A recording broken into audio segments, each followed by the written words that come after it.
The European Union's emissions trading system is a carbon market that reflects not just the cost of reducing emissions within the economic bloc. It is priced on confidence as well. Confidence that the rules are here to stay.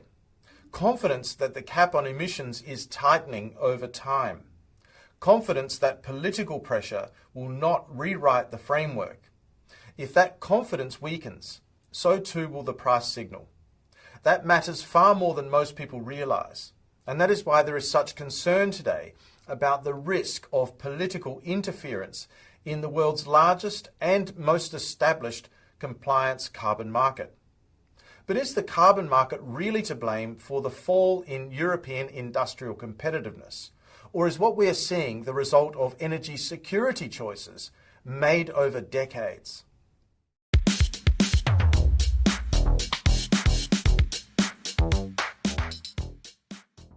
The EU emissions trading system is the world's largest carbon market.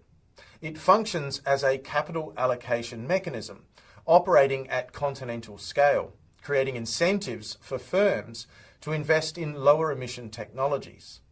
Utilities hedge forward power generation years in advance. Industrial firms hedge compliance exposure. Financial players provide liquidity and absorb risk. What makes this market unique is that it functions across time. Allowances can be banked. A surplus today can be carried forward and used in future years. And that means the price today reflects expectations about scarcity several years ahead. This creates an incentive to reduce emissions efficiently over time. In other words, the market price is a statement about the credibility of the future scenario. But in the last few months, European politicians, including in member states, have begun to speak openly of the possibility of making special changes to the market. Rightly or wrongly, the European emissions trading system is being blamed for a remarkable collapse in the competitiveness of European industry. But is the ETS the real cause, or are there other choices to blame, like failing to manage the European Union's dependence on imported energy technologies and fuels? On the carbon market, this is the part that people often overlook. The European emissions trading system largely does what it is supposed to do. As a whole, and at times over many years, the ETS market has carried billions of surplus allowances. By conventional market logic, prices should have collapsed towards zero, but they did not. Instead, there has been a consistent bid-side support in the market. The reason is simple but powerful. Market participants believe that European climate ambition is actually tightening beyond 2030. They have traditionally also believed that the regulatory framework will remain intact. And they believe that banked allowances will retain value because the cap continues to fall predictably. The market does not price current scarcity. It prices institutional durability and the long-term signal about European ambitions to reduce emissions. That lesson really does matter today. Under the European Union's commitment to reduce emissions by 90% by 2040, the emissions trading system is expanding. Caps are tightening and flexibility measures are being introduced. The emissions cap is declining more steeply.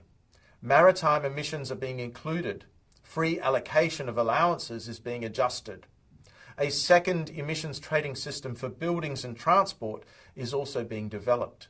The Carbon Border Adjustment Mechanism, known as CBAM, is phasing in emissions prices also for carbon-intensive products that are imported into the single market. Recent European allowance prices have broadly traded between roughly 55 and 80 euros per tonne. At the same time, the market remains structurally long, with more allowances in circulation than will be needed for compliance this year. Yet prices remain well above zero, and that is not just a technical detail. It reflects belief in tightening scarcity. It reflects confidence that the cap trajectory holds, and it reflects trust that political authorities will not dilute the framework when pressure rises.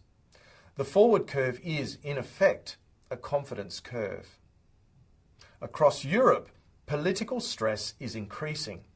Industrial competitiveness concerns are real. Energy costs remain sensitive, but even more exposed has been the European Union's dependence on imports of both energy technologies and fuels. Electoral volatility and voter concern is rising in several member states. There are louder calls for flexibility and also, in some cases, relief. In that environment, proposals occasionally surface that appear modest. Temporary compliance flexibility, adjustments to free allocation, discussions about price containment mechanisms, emergency recalibration under exceptional circumstances. Each proposal may be technical. Each may be framed as pragmatic. Each may even be justified in isolation. But markets do not evaluate them in isolation. Markets ask a much simpler question. Are the rules stable? The European emissions trading system has worked over the years because it is predictable. Compliance entities bank allowances because they believe future scarcity will materialize. Financial participants provide liquidity because they believe the cap trajectory is durable. Long-term investors commit capital because they believe the price signal will not be politically reversed. If participants begin to think that the rules can be softened when politics becomes uncomfortable, behaviour changes. Banking behaviour changes. Hedging horizons shorten. Liquidity becomes thinner. Volatility increases. Calendar spreads compress. None of this requires legislation to pass. It happens as soon as expectations shift. Carbon markets are political constructs. Their scarcity is legislated. Their value rests on institutional credibility. Undermine that credibility and you also undermine the signal. The EU emissions trading system's price signal now underpins hundreds of billions of euros in investment decisions, power generation assets, industrial decarbonisation, hydrogen projects, carbon capture, efficiency upgrades, electrification strategies. All of those investments depend not only on today's price, but on expected prices 5, 7 and even 10 years forward. Short-term political relief achieved by adjusting the framework may appear attractive, but the cost of weakening regulatory confidence could be far greater. Once market participants begin to price political intervention risk structurally, rebuilding trust becomes extremely difficult.